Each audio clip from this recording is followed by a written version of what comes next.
Hello board gamers, and today I'm going to look at the Mage Knight 1 out of 10 ratings. Uh, this is one of my most favorite solo board game ever.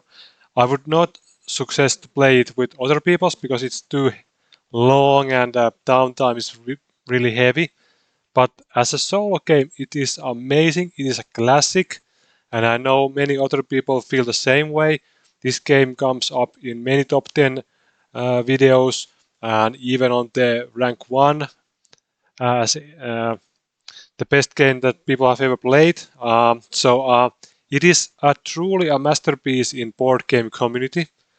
And of course, there's also the Ultimate Edition, but I'm going to look at the normal version, which came out of 2011, because it has way more ratings than the Ultimate Edition, which includes all the expansions that have came after the game release.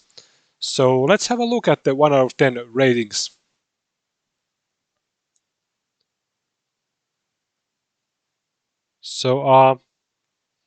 Okay, Traded for Glory to Rome 1.5. I don't actually know what this game is. I might have to check it out. I have no idea what game this is.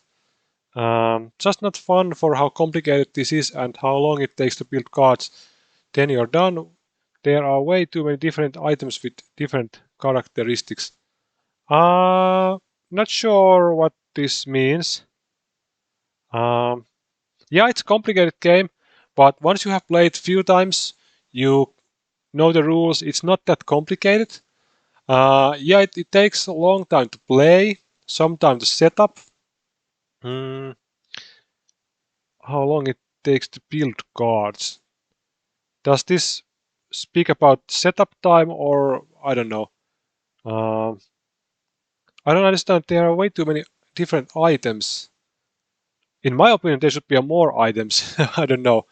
Non-colorblind friendly. Yeah, that could be. Yeah. Terrible. Act like Attentor game, but it's dry mathematics random. Yeah, you have to count the cards. Can I move here? Can I beat this opponent? Do I have enough damage or defense to deal with these guys? Yeah, it is a tight game. You have to calculate your moves. I get that.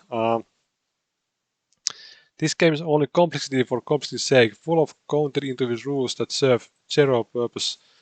Cognitive load for no extra fun. So many nice ideas wasted by all terrible complexity and poor choice of iconography. You feel like you are in control, but the factor of luck is all around. Total waste of time and money. Okay. I don't know what's wrong with the iconography. It's pretty standard. I don't know. Um, Most game elements are very well done, but there is one aspect that just kills the game in multiplayer. There is no comeback mechanic. If you are behind, you are doomed. You know it takes another 3 hours and you have zero chance to get on your feet again. The player ahead will grow their power exponentially. Yeah, that might be true. I haven't played PvP, I've only played cooperative, and that was not an issue there. But yeah, if you fail your first few turns, I think this could be the snowball effect. Yeah. This game has many awesome aspects and really nice art. Sadly, the core game is broken by aforementioned aspect, also having dice as huge randomly is minus point as well. If you like to play cooperative or solo, this game can be fun for you. Indeed, indeed. I bought it to play with others and it can serve this purpose. Yeah, I guess this guy gave it 1 because it was not fun as a PvP or other players, but solo and cooperative, it's amazing, yeah. The worst deck building I've ever played. Already reading the rulebook, I knew the author doesn't care about my time and wants to back up my head with lots of tiny details. Exclusion and abstract rules. The heavy text at 24 pages, font like 6pt of one of 3 rulebooks sick, is nightmare. Impossible to remember all that stuff. So the game is all about browsing the rulebook at every step, which causes huge downtime even for 2. I can't imagine that game with 4.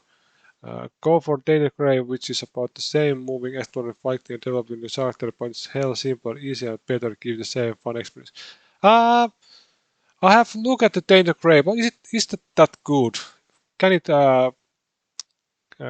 replace Mage Knight or compare to Mage Knight. Isn't this a narrative game that you play for 40 hours and then it's done? What I love about Mage Knight is I can reset and play again, reset and play again, reset and play again. I can increase difficulty. So yeah, that's a great aspect. Um, Rulebook is heavy and chunky. I get it. There's a lot of things to remember. It can cause a lot of downtime if you are playing first few times. But after that, this is not an issue. So I don't really get the one rating here. Solo one. Well, this guy didn't like the solo mode. That's strange. Extreme complex for very basic feeling game. Mm, yeah. The game book is so convoluted, I feel people must be making it up on how to play, so disappointing.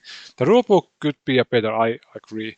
Awful first game I ever played. Oh, what games have you played if this is the worst one? I don't know. Most boring game ever. Most boring game ever played. Okay. By all accounts, I should like this. I don't. And every scenario is the same. Defeat 12 cities. I don't care that it takes forever, but a little more money would help. You get variation in expansions. There is a different kind of scenarios where you actually trying to stop enemy army and kill enemy or conquer the city before the enemy and then defend it. There's also other type of scenarios. So, but for me, the basic scenario, conquer the cities, is best one in the game. But what 12 cities? Isn't there 3? I don't know. Played this 3-player and it was horrible experience. Yeah, it is. That is true. Way too long with too much downtime, very random in certain parts combined with snowballing power levels. Weakly and overcomplicated rules, pretty much undetachable to new players. Yeah, long, boring and frustrating to boot. Okay. Yeah, I could agree in some point, but I love long games. I don't mind long setup times if the game is just that good, and this game is. This should be considered a solo-only game. Yes, yes, yes. 100% agree. I could see it being good then because card play is nice and solo aim is downtime. Yes, yes, yes. This is completely true. So maybe one is a little bit too harsh. I don't know. Or I don't understand. Let's see if they ever release Mage Knight 2. I don't know. I don't think so. Less rules, better quest, less randomness, better ability and spellcast balance, and it might work out. Currently, crappy only worth playing alone. Yeah, theoretically. It is actually a 3 out of 10 game, but not 1 out of 10. Then again, some games are just heavily overrated to the marketing hype, so some underrating won't hurt. I don't think this game is overhyped. I don't think so. Slow motion movie where you have to move every actor individually and make up the lines yourself. It's not even good movie. That okay? A movie? I don't know. Nothing wrong with the game. I'm sure it's ended affair. However, after watching run through and or reading reviews, absolutely no desire to play. Well, why are you giving it a rating then? I don't understand. What a load of extremely complicated, unfun gameplay. Yeah, it might be not for everybody. Yeah. Horrible don't understand why it is well rated. Because it's a classic. Only 4 characters in the base game and all start with the same exact deck. Yeah, the starting deck could be a more asymmetrical, in my opinion. That's a one complaint I could give it to this game. It would be more fun if the characters were more different than they are at the moment. Just one different card. Yeah, I get this comment. Mm, Deck building is slow, and by the end of the game, there isn't much variety to be had been players. Okay. Ugly meters made of toy plastic. Monsters are representing a minuscule token. No dice rolling. There is a mana dices.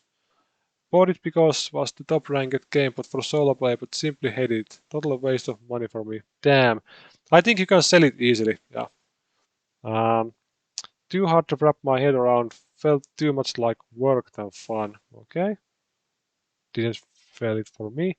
Great game, but but the fun boys in the forum left me with bad feelings. Still buying it to try solitaire mode though. Fun boys in the forum? Dude, that's sad. Everyone should have their own opinion. No fun boys should drive community away. That's sad. Okay. Oh, this is long. Let's check this first. Whoa, I just don't get what all the fuss is about. Reading the reviews, I would think you make the most of what you have was a revolutionary new game idea, not the stuff of dusty luck-driven children's games. Dry, repetitive gameplay, arbitrary team, frustrating mechanics, and a whole lot more luck than fanboys like to admit. Definitely not an adventure game, as I understand the term, and not a very good deck builder either. Copious downtime extinguish any spark of pleasure this tedious thinker might otherwise provide, a soulless and pointless game that would have been ignored from any other designer. Ooh, strong words. I guess there is some luck, but it hasn't affected my games at all. It doesn't. Uh, the luck is not that strong that you would completely fail with bad luck, in my opinion. So, what is this? Shocking that anyone finds this well designed.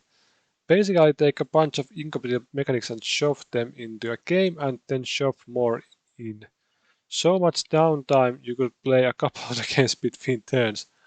Yeah, if played multiplayer. The combat system is so uninteresting, there is no calculated risk. Just look at the enemy and decide how much damage you are willing to take. Of course, that is after you've consulted the charts to figure out what damn symbols mean. Not that it's interesting once you find out and are we even playing with each other.